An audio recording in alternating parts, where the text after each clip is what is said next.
یہ 20ویں صدی کے آغاز کے وقت، جسے ہم پورا کہتے ہیں مڈل ایسٹ، بلکہ صرف مڈل ایسٹ نہیں، پورا شمالی افریقہ سلطنت عثمانیہ کا حصہ تھا، خلافت عثمانیہ۔ لیبیا، الجزائر، مصر، پورا حجاز، یمن، پورا عراق، شام، اور یہ شام ہی کے حصے ہیں در حقیقت، اردن اور لبنان، یہ سب، یہ شام عرب، عراق عرب، یہ پورا علاقہ خلافت عثمانیہ یہ اس کا حصہ تھا۔ پہلی جنگ عظیم میں انگریزوں نے عربوں کو بغاوت پر آمادہ کیا، غداری پر آمادہ کیا، انہوں نے خلافت عثمانیہ کے خلاف بغاوت کی،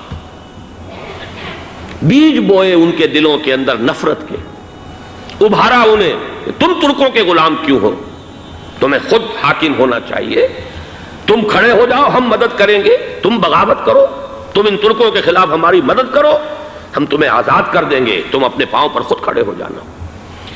یہ بہت ہی ہمارے لیے دردناک المیہ ہے اس پہلی جنگ عظیم کا۔ کرنل لارنس جیسا شخص، برطانوی استعمار، اور اس کے نتیجے میں عربوں نے بغاوت کی۔ اور اس قدر دردناک بات آپ کو بتا رہا ہوں، میں پہلی مرتبہ جب سن 62 میں حج کے لیے گیا مدینہ منورہ میں، ابھی وہ ریل کے انجن کھڑے ہوئے تھے۔ یہ ترکی کے زمانے میں، سلطنت عثمانیہ کے زمانے میں بغداد سے مدینے تک ریلوے لائن تھی۔ یہ پورا ایک عالم سلطنت عثمانیہ، صرف سلطنت نہیں، خلافت عثمانیہ، پوری ٹرینیں جو ہے ترکوں کی اڑائی گئی، ہزاروں ترکوں کو شہید کیا گیا، یہاں تک کہ صحن حرم میں شہید کیے گئے سینکڑوں ترک۔ یہ جرم تھوڑے نہیں ہے، معمولی نہیں ہے۔ آج جس کی سزا مل رہی ہے، معلوم ہونا چاہیے کہ وہ جرائم کون کون سے تھے۔ اب بھی جو لوگ گئے ہیں انہوں نے دیکھا ہوگا، ترکی کا قلعہ موجود ہے اوپر پہاڑی کے اوپر، حرم کا جو سب سے بڑا دروازہ ہے باب ملک عبدالعزیز، اس کے سامنے ایک لائبریری ہوتی تھی، اب تو غالباً وہ بھی گرا دی گئی ہے، اس کے پیچھے پہاڑی پر ترکوں کا قلعہ ہے پرانا، اس پر توپیں موجود تھیں۔ جب بغاوت ہوئی ہے، جو حرم میں آئے ہوئے تھے ترک فوجی، ظاہر بات ہے نہتے، وہ تو نماز پڑھنے آئے ہوئے تھے، ان کو وہاں ذبح کیا گیا ہے۔ اور ترکوں نے اپنی توپیں استعمال نہیں کی کہ کہیں بیت اللہ کو کوئی گدن نہ پہنچ جائے۔ بہرحال یہ غداری ہوئی ہے پہلی جنگ عظیم کے دوران، اور نہ صرف ترکوں پہ، عربوں نے کی ہے۔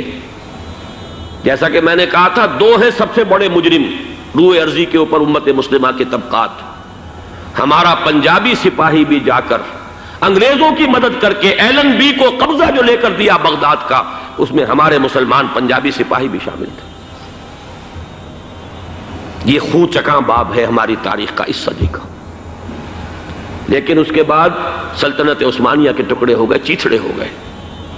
ایک انگریز نے لکھا ہے یہ جملہ، زہر میں بجھا ہوا جملہ، کہ تاریخ میں یہ بات ثبت ہو جائے گی کہ ایک انگریز نے اس سلطنت کے ٹکڑے کر دیے کہ جو عمر فاروق نے قائم کی تھی رضی اللہ تعالیٰ عنہ۔ یہ پورا عالم، یہ تمام علاقہ کس نے فتح کیا تھا؟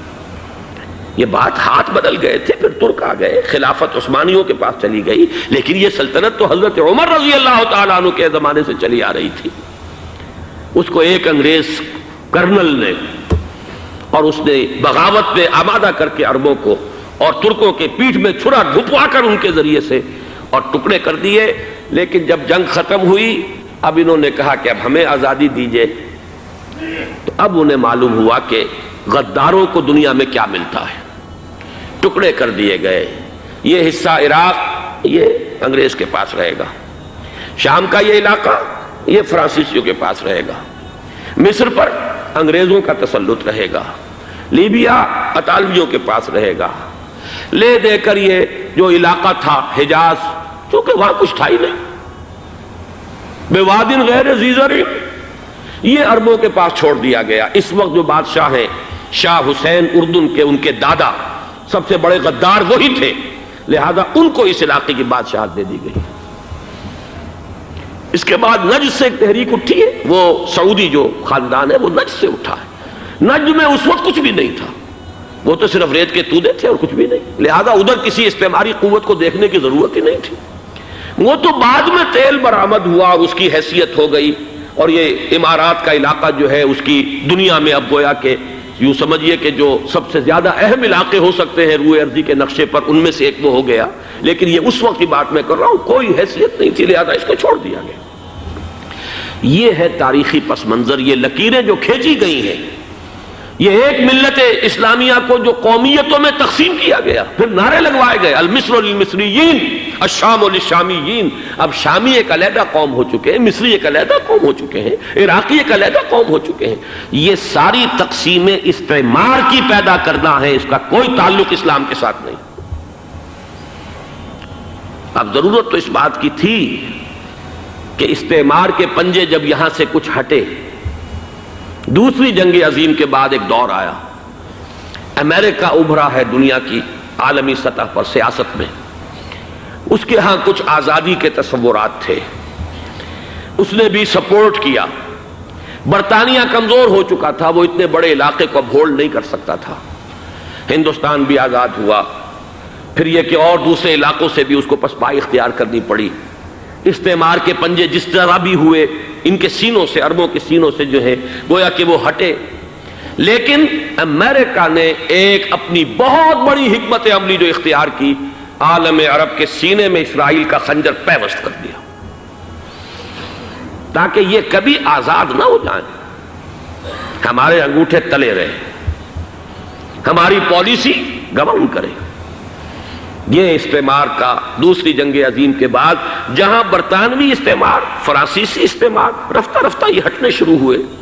صدر ناصر نے انگریزوں کو اٹھا کر پھینکا میڈیٹرینین میں اور دوسرے جگہوں سے، الجزائر نے آزادی حاصل کی فرانس سے، اطالویوں سے جو ہے لیبیا والوں نے آزادی حاصل کی، یہ ہو گیا، لیکن ایک خنجر پیوست کر دیا گیا اسرائیل کا سینہ عرب۔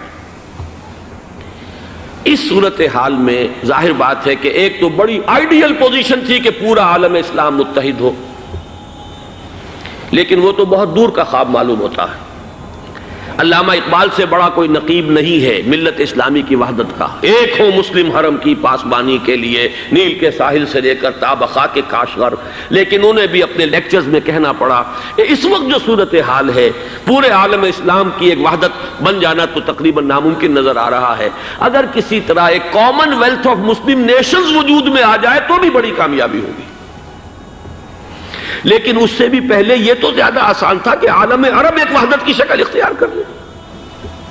یہ تو ایک قوم ہے، اکثر و بیشتر ایک نسل یا زیادہ دو نسلیں کہہ دیجئے، شمالی افریقہ میں بربر نسل بھی ہے، باقی تو سب عرب ہے۔